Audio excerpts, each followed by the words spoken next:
League കുപ്പായം അണിഞ്ഞിരിക്കുന്ന ജമാഅത്ത് ഇസ്ലാമിക്കാരനായിട്ടുള്ള PMA സലാം മുഖ്യമന്ത്രി പിണറായി വിജയനെ ഒരു പൊതുവേദിയിൽ പരസ്യമായി അധിക്ഷേപിച്ചിരിക്കുകയാണ്. 10,000 കോടി രൂപ തന്നാലും ഇത്തരം വർഗീയ വിഷം ഞങ്ങളുടെ സംസ്ഥാനത്തിലേക്ക് കൊണ്ടുവരില്ല എന്ന് ഒരു വനിതാ മുഖ്യമന്ത്രിയായ പശ്ചിമ ബംഗാളിലെ മമതാജി പറഞ്ഞു.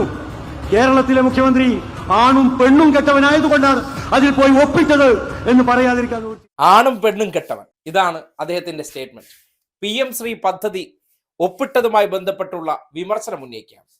സാധാരണഗതിയിൽ വ്യക്തിയെ വിമർശിക്കുമ്പോൾ വിമർശനം വേറെ, അധിക്ഷേപം വേറെ.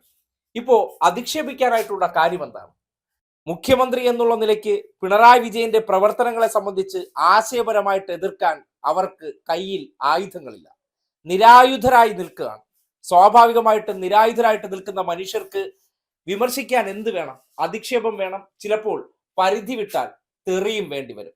ഇത് രണ്ടുമാണല്ലോ ഇപ്പോ കോൺഗ്രസ്സുകാരും ലീഗന്മാരും സകലമാന ഇടങ്ങളിലും വാരി വിതറുന്നത്.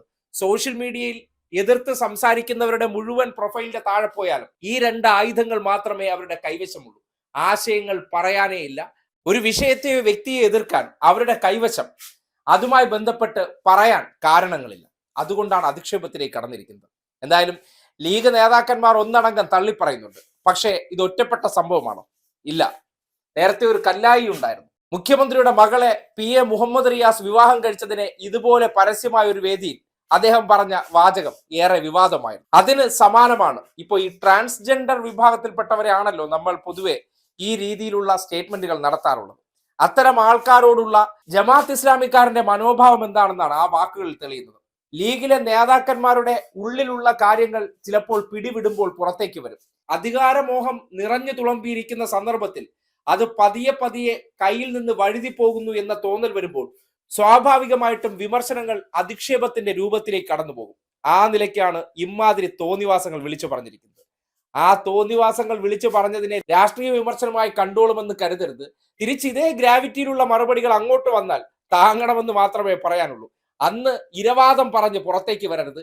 ന്യൂനപക്ഷമാണ്, മുസ്ലിം ലീഗ് നേതാവായതുകൊണ്ടാണ് ഈ രീതിയിൽ ആക്ഷേപിക്കുന്നു എന്നുള്ള ആ സ്ഥിരം പ്രതിരോധം എടുത്ത് മുന്നോട്ട് വയ്ക്കരുത്. വായിൽ നിന്ന് വരുന്ന വാചകങ്ങൾക്ക് അനുസൃതമായിട്ടായിരിക്കും സമൂഹം തിരിച്ചും പ്രതികരിക്കാറുള്ളത്.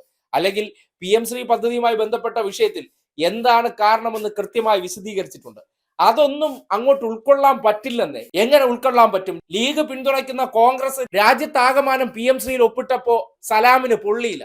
പക്ഷെ ഈ വിഷയത്തിൽ സലാമിന് പൊള്ളും, സ്വാഭാവികം. ആ പൊള്ളലിന്റെ പേരാണ് ജമാഅത്ത് ഇസ്ലാമി മൈൻഡ്.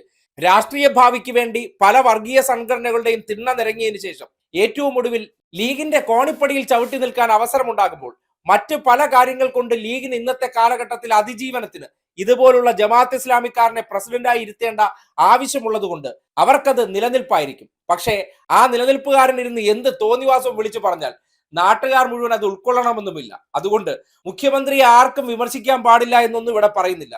മുഖ്യമന്ത്രി ചെയ്യുന്ന കാര്യങ്ങളോട് വിയോജിപ്പ് ഉണ്ടാകണം. വിയോജിപ്പുള്ള മനുഷ്യർ പ്രതിപക്ഷത്തും ഉണ്ടാകും.